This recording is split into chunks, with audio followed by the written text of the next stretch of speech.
Prime Minister woos Aussie, ASEAN investors use Malaysia's conducive environment. Fresh inclusive Bumiputra 10-year plan to be launched in June.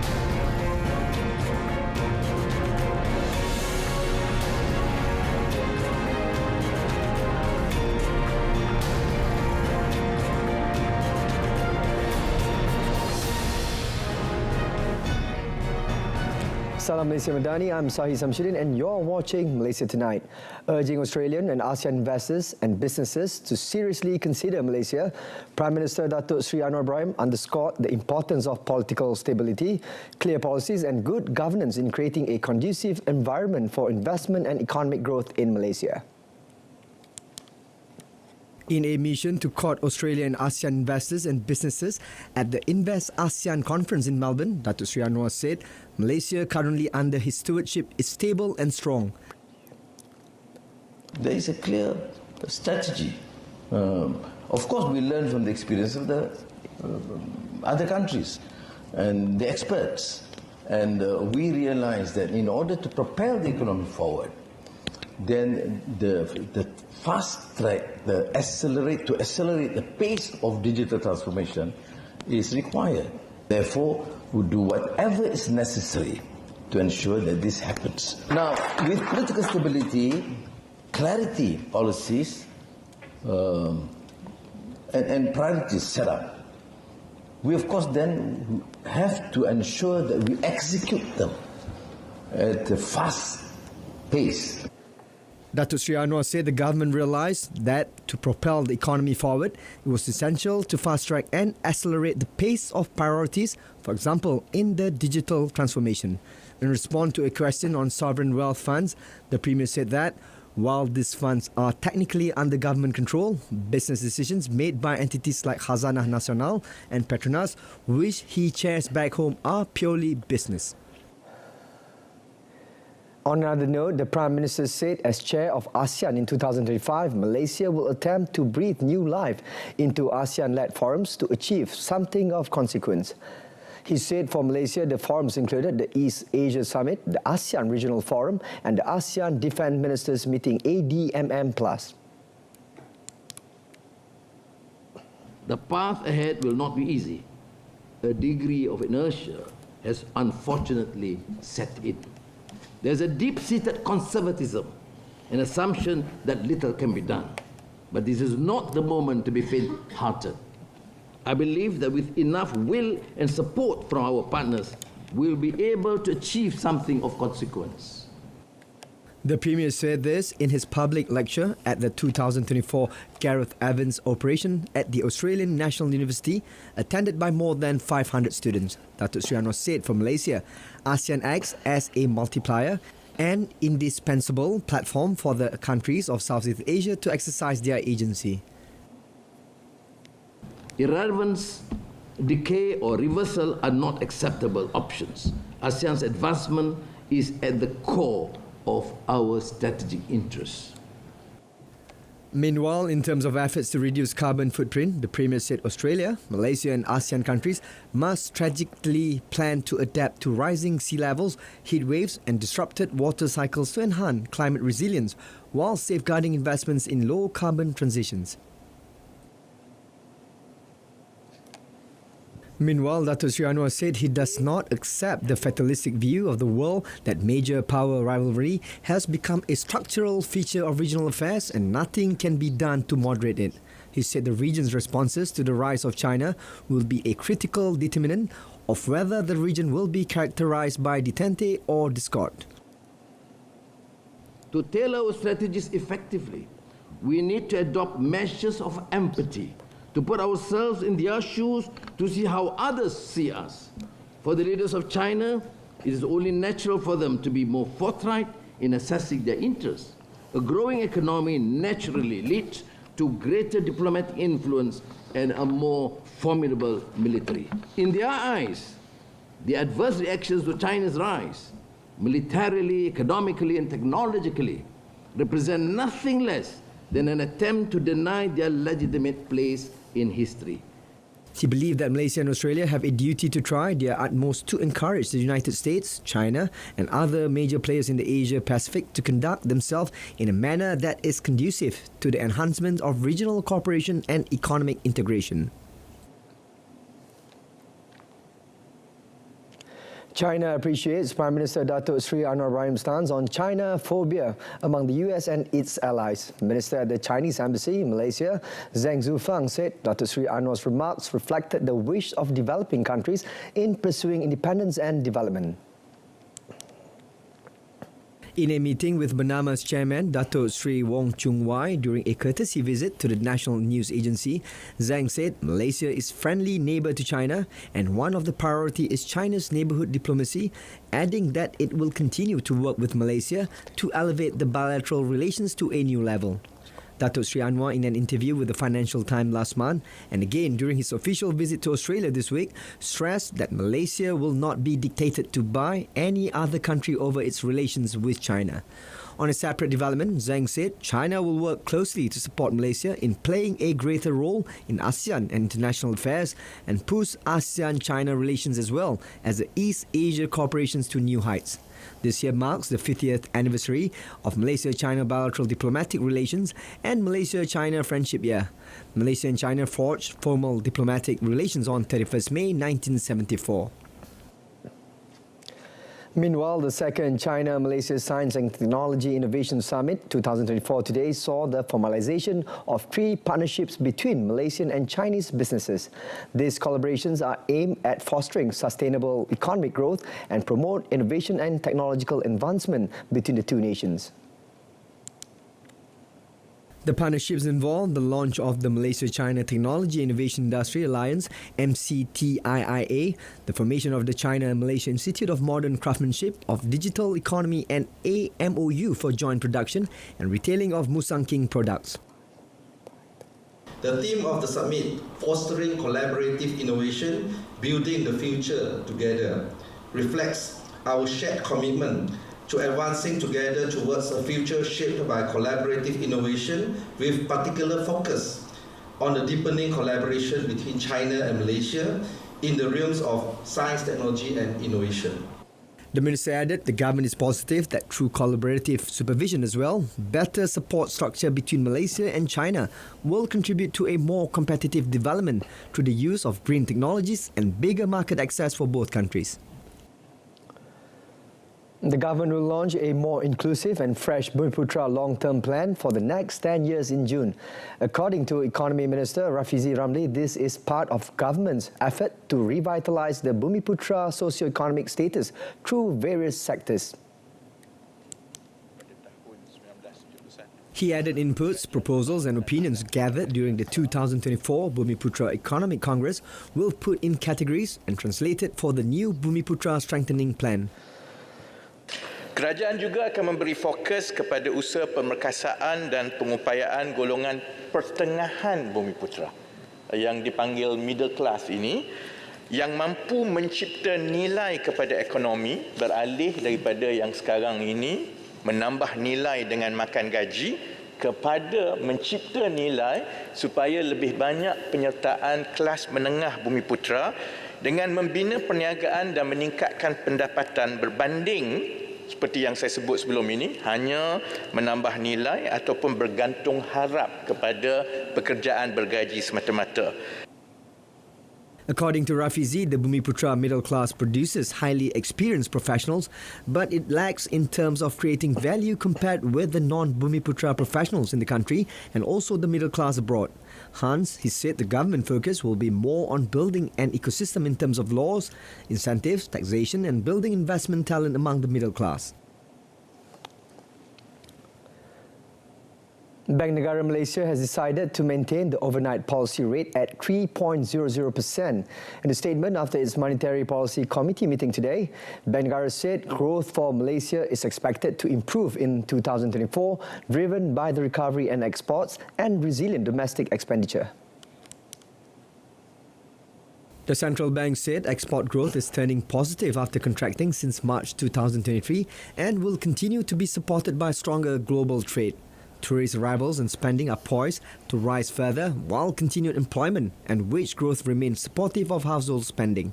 It added investment activity would be supported by the ongoing progress of multi-year projects in both the private and public sectors, the implementation of catalytic initiatives under the national master plans, as well as the higher realization of investments. The growth outlook is, however, subject to downside risks stemming from weaker than expected external demand and larger declines in commodity production. Meanwhile, as for headline and core inflation, the central bank said it stood at 1.5% and 1.8% respectively in January 2024, trending in line with expectations. It said inflation in 2024 is expected to remain moderate, broadly reflecting stable demand conditions and contained cost pressures. Credit ratings agency Moody's rating expects Malaysia's real gross domestic product growth to improve to 4.5% this year from 3.7% in 2023. This reflects resilient domestic demand in the face of a challenging global environment and risks to the agricultural sector and inflation posed by El Nino. In its banking system outlook report released today, Moody's said favourable labour market conditions would support household consumption, while government policies such as the National Energy Transition Roadmap and New Industrial Master Plan 2030 would underpin private and public investments along with the investment flows related to shifting regional supply chains. It also expects the central bank to maintain current monetary policy settings at broadly neutral levels in 2034, which will not constrain credit demand, adding system-wide credit will grow at 5.5%, broadly stable from the year before. On the banking system outlook, Moody's expect it to remain stable, supported by higher economic growth and bank strong capitalization. Robust domestic demand will continue to drive growth amid healthy employment conditions. The rating agency projected the loan growth to be broadly in line with deposit growth. Additionally, Moody's expects stable net interest margins and mildly higher credit costs will keep the profitability of Malaysian bank largely stable in the year 2034. MIDF Research has maintained a positive outlook on the property sector as it remains optimistic on property companies going forward. In a note today, it said buying sentiment on property is expected to remain healthy going forward as the landscape for the property sector is improving. Looking back at 2023, the research house said approved loan for the purchase of property was strong at 261 billion ringgit last year, driven by the higher loan application.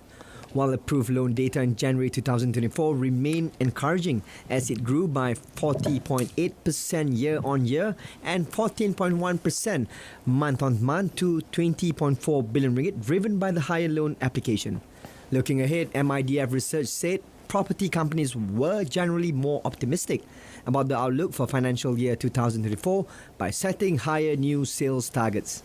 Other than that, the research house also opined that despite the marginal increase in overhang units in the fourth quarter of 2023, the overall declining trend in overhang eased concern on oversupply of property.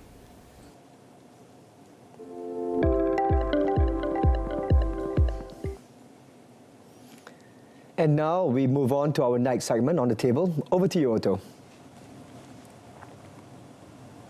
Well, thank you very much, Sahi, for that. And good evening. As we are all aware, tomorrow marks 10 years since MH370 with 239 souls on board vanished without a trace. Now with us in the studio to discuss what's happened since and what further efforts can be taken is Datuk Sri Azharuddin Abdul Rahman, former chairman of Civil Aviation Authority of Malaysia, CAAM. Thank you very much for coming to the studio. Thank you for inviting me here to the studio. Now, Datuk Sri, I'd like to ask, how has it been for you 10 years and on this and still no new findings? If you asked me a few days ago, the answer would be different. As you know that on the 3rd of March, on Sunday, the Minister of Transport Malaysia, Yang Berhormat Anthony Loke, announced that the government of Malaysia is willing to talk to Ocean Infinity, which we have contracted them in my time in early 2018 to do research on Nokia Nofi. And again, the government have agreed to talk to them. And the whole world, in fact, the whole world, not only the next of kin, the aviation industry, and the whole world wants to know what happens to MH370. I'm very optimistic that we will find it one day, and this is the best opportunity for us to know what really happens to MH370. So I'm very optimistic about it. Now, Ocean Infinity has once again, dare I say, could bring back some kind of closure to the next FK. Now, any thoughts on where the search area should be focused at, and is it still in the South Indian Ocean? We did mention off-air that the currents over there is quite fast, and so any thoughts on that?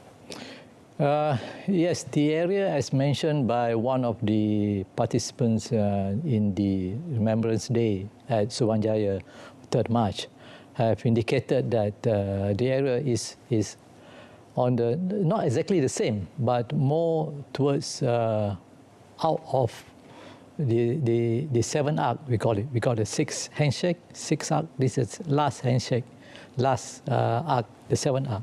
We have searched in the middle of the arc, the line, towards more to the west, to the east.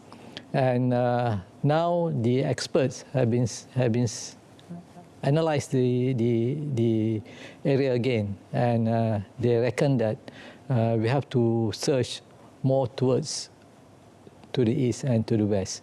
And with the technological advancement in search of undersea on the seabed, as you know that the depth of the ocean at that part of the world is very deep, about 6,000 meters.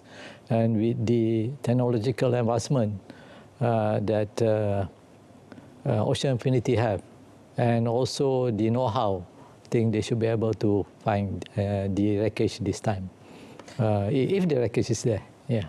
That's the thing. It shows that we have a much more wider span of ocean to actually cover. Do we actually have the technology or advancement to search for it? After 10 years, has there been any technological advancements? During our first engagement with Ocean Infinity in 2018, then they already have the most sophisticated apparatus and equipment, the underwater vehicles, and they not only use 1, but 3 on each side of the mothership. And all the 3 scan simultaneously. And because of the 6 scanners, we can call it as a scanners, moving in unison, it cover more areas in a single day. So you can cover more areas than what we used to search with the old technology. And the analysis has been done real time on the mothership. So before that, what has been scanned has been transmitted to the mainland of Australia. That takes time, and any findings to be relayed back to the ship, again it takes time. Now and ever since Ocean Infinity did the search, the analysis has been done real time on the mothership itself. So that saves a lot of time. That saves if you happens to see something that you think that worthwhile looking at it, then you can stop the ship there and then go down and look further on the parts that you recognize as possibility there's something of interest. And another thing that we should factor in as well is the weather. Does it affect the search? Yes, the part of the world that we're going to search, or we have searched before, the window is very small, because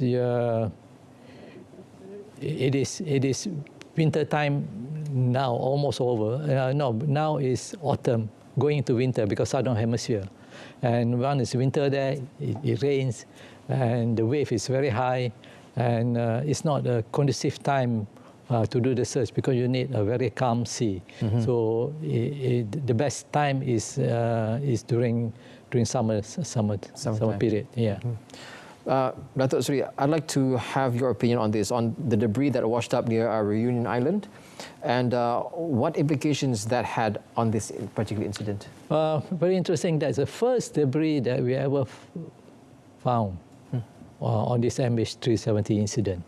It was found on the island of La Réunion, belongs to the French government, and when we knew that they have found a debris and that size of component that come from the wing of an aircraft. We're not sure which wing before we went to Paris or Toulouse to observe the inspection, the initial inspection of the flaperon. It's almost as long as 3/4 of this table. The width is about as wide as this table, and the implication is that we knew then what we analyzed, or the expert analyzed so far, that the aircraft is in the ocean, and further inspection of the flaperon have proved that particular flaperon come from MH370. Although the serial number is not there, because the decal of the serial number has been washed by seawater. We expect that, and there are some markings on the part of the flaperon, which the French government cross-refer with the manufacturers of flaperon, which is CASA of Spain, also with Boeing, and it proved to be come from MH370. And also we observed there are some barnacles that stick to the flaperon, and the experts say that for a barnacle to live on that structure, that means the aircraft has been in the water for quite some time. Wow. So over 500 days after the incident, we found the flaperon. But thankfully, a lot of authorities have been participating in these efforts. And as you did say, Dr. Suri, that they already found out that it's from MH370. At least we know it's in that particular area. It's just that it's a wider scope right now as opposed to previously. My next question is the conspiracy theories nowadays. Will continue to come out with some crazy ideas on what happened to the plane, and some are even supported with scientific data, although how credible these data are remains to be questioned. So your thoughts on these theories, and what is your idea towards it? My first answer is that hopefully with the new search coming in, we will find the wreckage, and that stops all speculations and theories on this MH370 incident. Yes, there are many experts out there. Some are experts, some are experts. A lot of theories. The reason why they are theories, they are conspiracy, because we have not found the wreckage. So we have not determined the real reason why the aircraft turned back and ended its flight in this South Indian Ocean. Speculation remains as speculation unless they have solid evidence to substantiate their theory. And if not, theory remains as theory. You can have as many as theory as possible, but do you have the evidence? Is there any solid evidence? I don't think so. There are so many theories out there. So the only evidence that we have is that small shard of plane aircraft of MH370, that wing that you mentioned. Is that the only evidence that we have so far? That we found altogether about 30 debris, and 3 of them are confirmed to be from MH370. But the rest we know that it comes from an aircraft, and some of the debris come from 777 aircraft. There's no other 777 that crashed into the sea. This is the only one. So most probably they come from MH370, but we cannot determine because there's no specific determination or evidence that say it comes from MH370. But it did come from an aircraft, and most of it we know that it comes from MH370. Now, back to this question, does it seem that in that particular area, the wind probably, the weather in that area quite, how you'd say, choppy. The next question is, flying rules and regulations, if I'm not mistaken, have been changed since then, such as regular check-ins on certain intervals, etc. Could you share with us on these changes, and do you think that they've made flying safer? One of the big questions that came out from MH370 is that why can't we track the aircraft? Because as you know, there are thousands of aircraft flying in a day. Yeah. Even in this region of Southeast Asia, Asia Pacific, thousands of aircraft fly in a day as well. So ICAO with the airlines agree that there must be a way to track aircraft. And one of the things is that, as mentioned in the MH370, the ACAR system of the aircraft, the ACAR ACAR system, the Aircraft Communication and Reporting System, at that particular time, download the condition of the aircraft to the operators, to the operation center every half an hour. There was the first half an hour, but no download of the condition of the aircraft through satellite, Inmarsat satellite, the next half an hour until the aircraft went down. And so it is a requirement now to shorten the download of the reporting system, and that goes to 50 minutes now. And some airline apply the 10 minutes of every download, so you can track the aircraft every 10 minutes where it is. And also over oceanic. The surveillance of the aircraft, traditionally you use radar, and it's very common that we use this in civil secondary surveillance radar, that the radar use transponder on the aircraft, and every time the radar sweep and detect the aircraft will send the information to the air traffic controllers that, yes, I'm here, I'm this aircraft, this type of aircraft,